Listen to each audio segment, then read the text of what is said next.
Hello, my self doctor Himani. और आज हम बात करते हैं कॉन्स्टिपेशन पे। तो कॉन्स्टिपेशन एक कॉमन सा सिम्टम है जो कि किसी डिजीज़ के साथ भी एसोसिएटेड हो सकता है या अपने आप अलग भी हो सकता है कुछ पेशेंट्स में।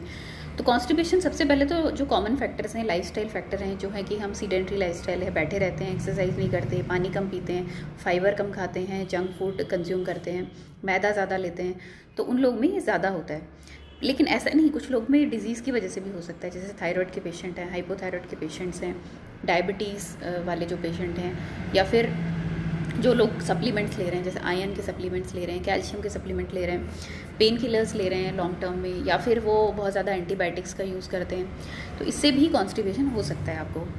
अब इसके सिम्टम्स तो आम होते हैं, वही होता है कि पेशेंट को अर्जिंग होती है, इनइफेक्चुअल अर्जिंग होती है, बार बार जाता है लेकिन स्टूल आता नहीं है, या फिर हार्ड होता है, ड्राई होता है, एज इफ बर्न्ड, और बहुत ज़्यादा स्ट्रेन होता है, स्ट्रेन करना पड़ता है पेशेंट को स्टूल पास करने में, कई बार ब्लीडिंग भी हो सकती है, और इसकी कॉम्प्लिकेशन की वजह से लोगों में पाइल्स और फिशर्स बन जाते हैं। तो अब इन सभी समस्याओं के लिए होम्योपैथी में बहुत अच्छी मेडिसिन होती हैं। फिलहाल आज मैं कॉन्स्टिपेशन पे फोकस करूँगी।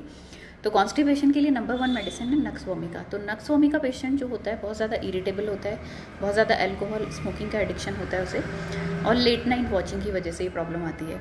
तो नक्स का पेशेंट में क्या होता है, इनइफेक्चुअल अर्जिंग होती है, स्टूल जाने का बार बार मन करता है, जाता है और पास आउट नहीं होता, तो वहाँ पे आप नक्स यूज़ कर सकते हैं। दूसरी मेडिसिन है एल्यूमिना। एल्यूमिना ओल्ड पेशेंट को सूट करती है, जहाँ पे कई दिनों तक अर्ज ही नहीं होती, पेशेंट को फील ही नहीं होता है स्टूल करने का, और उस वजह से फिर उसको प्रॉब्लम आती है।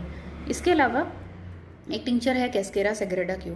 तो ये आप 15 to 20 ड्रॉप्स TDS आधे कप पानी में यूज़ कर सकते हैं, तो इससे आपको तुरंत कॉन्स्टिपेशन में आराम मिल जाएगा।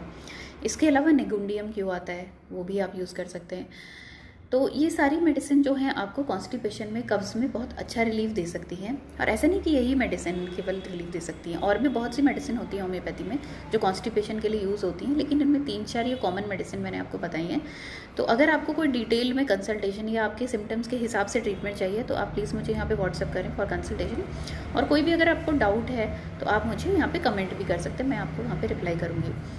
और कोई भी मेडिसिन आप यूज़ करते हैं डॉक्टर से कंसल्ट करके ही यूज़ करें, अपने आप से कोई भी मेडिसिन यूज़ ना करें। Thank you.